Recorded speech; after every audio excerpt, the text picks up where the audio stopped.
Hi guys, welcome back to my channel. Today I wanted to talk about neuropsychology once again. As you know, I'm working as a neuropsychologist and now I'm currently working in child neuropsychology.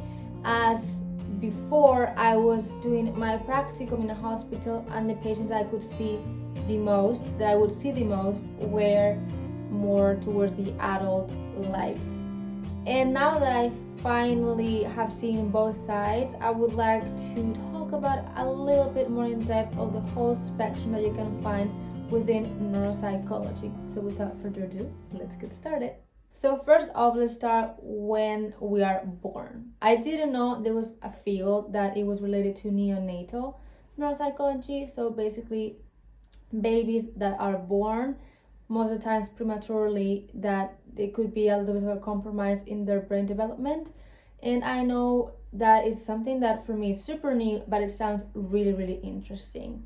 Moving along a few years, neurodevelopmental disorders that occur with kids, the ones that they are more present, or maybe the ones that they are more easy to grasp, are the ones that are related with autism, ADHD, with or without hyperactivity. There's another ones that are related with school, a lot of just having difficulties with numbers, calculations, dyslexia. There are different ones, and the majority are related to learning and the school environment, because that's where the kids could struggle the most with those disorders. And moving along into young adolescents, what I've seen that I was not aware of till I started working where I'm working is the crucial input for a neuropsychologist in mental health and psychiatry.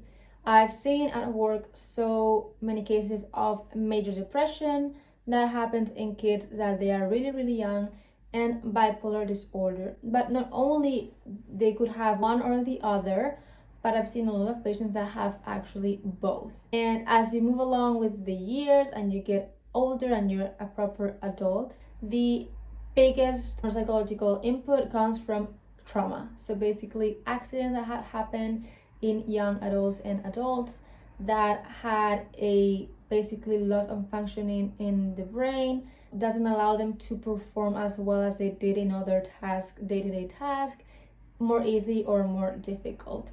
So that's basically up to the, let's say, younger adult years.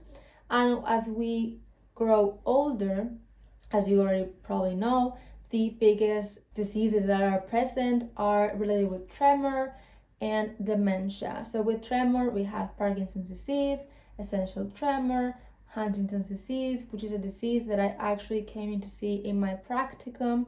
I was even asked to be part of a research group, but I actually declined the offer because I did a bit of research and we were also taught in class, and it seemed to be such a heartbreaking disease that I couldn't see myself at that time working in the field. I actually recommend you guys to do a little bit of research for this disease because it's super intriguing, but as I said, really heartbreaking. And as I was saying, we continue into dementia.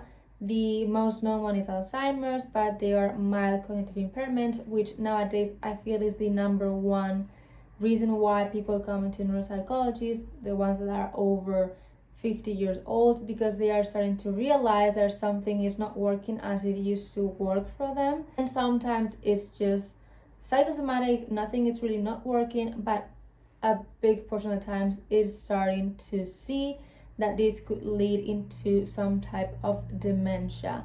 So I would say that is said like really short and quickly, so really vaguely explain, but trying to see the different step in our human life. That's what you could get to see in neuropsychology. If you have any more questions about this whole spectrum as I mentioned, or you want me to go more in depth in any fields, I will be more than happy to do some research and talk in depth about those ones that you want me to talk about. And I think that's gonna be the end of the video for today. Don't forget to subscribe, and I'll see you in the next video. Bye.